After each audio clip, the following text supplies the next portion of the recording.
একদিকে বীরভূমে দেখলেন কিভাবে একেবারে রমরমিয়ে বেআইনি পেট্রোল পাম্প চলছে, তো আবার প্রায় 40টি। এবার আপনাদের দেখাবো কিভাবে রাস্তা আটকে পেট্রোল পাম্প। দেখুন একবার ছবিটা, এটা দাসপুরের ছবি, দাসপুরের জটাধরপুর। সেখানে রাস্তা আটকে পাঁচিল দেওয়া হয়েছে।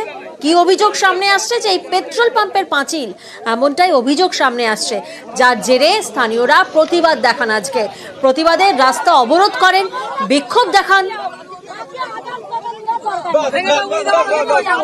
ছোট গাড়ি ফেলা হবেন, ছোট গাড়ি বেরিয়ে যাও।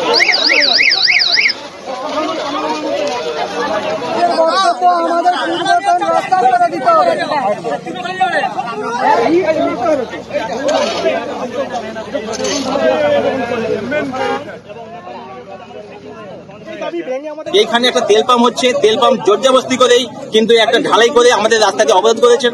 তাকে বারবার বলা সত্ত্বেও কথা শুনে না। আমরা অনুরোধ করেছিলাম যে এই রাস্তা কিন্তু আমাদের ব্লক করা যাবে না। যেরকম রাস্তা সোজা ছিল সেরকম রাস্তা সোজা করতে হবে, আর এইটা যে করেছে এটাকে ভেঙে উড়াতে হবে এখনের মধ্যেই।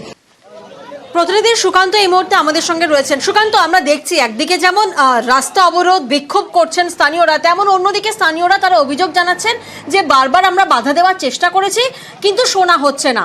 কারা শুনছে না, কাদের বিরুদ্ধে অভিযোগ? দেখো প্রিয়াঙ্কা, মূলত গ্রামবাসীরা যেটা বলতে চাইছেন যে এই যে পেট্রোল পাম্প কর্তৃপক্ষ তাদেরকে কিন্তু তারা বারে বারে জানিয়েছে যে তাদের এই রাস্তা পাঁচিল দিয়ে ঘেরা পড়ছে এবং তার ফলে তারা ক্ষতির মুখে পড়তে পারে। তারা অন্যদিকে ঘুরিয়ে রাস্তা চান না, তারা তাদের যে রাস্তা দিয়ে তারা যাতায়াত করতেন সেই রাস্তাই চান। কিন্তু দাবি যে রাতের অন্ধকারে পাম্প কর্তৃপক্ষ তারা কিন্তু পাঁচিল নির্মাণ শুরু করে দিয়েছে রাস্তা আটকে দেওয়ার জন্য। আর এতে কিন্তু গর্জে উঠেছেন এলাকার মানুষ। তারা তার প্রতিবাদ যেমন একদিকে জানিয়েছেন, অপরদিকে তারা রাস্তা অবরোধ করেছেন, কারণ তারা চান যে প্রশাসন দ্রুত হস্তক্ষেপ করুক। এই খবর পেয়ে কিন্তু প্রশাসনের অর্থাৎ দাসপুর থানার পুলিশ কর্মীরা এবং পঞ্চায়েত সদস্য তারা কিন্তু ঘটনাস্থলে পৌঁছে যান।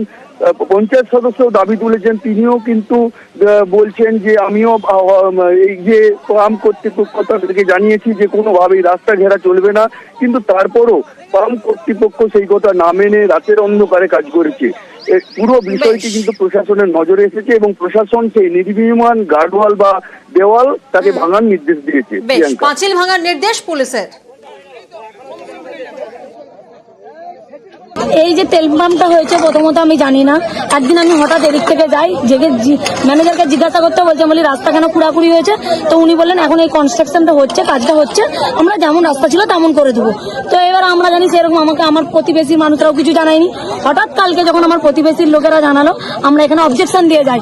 অবজেকশন দেওয়ার পরেও এরা রাতারাতি কাজ করে, মানে এই গাড়োয়ালটা করে নেয় ওরা।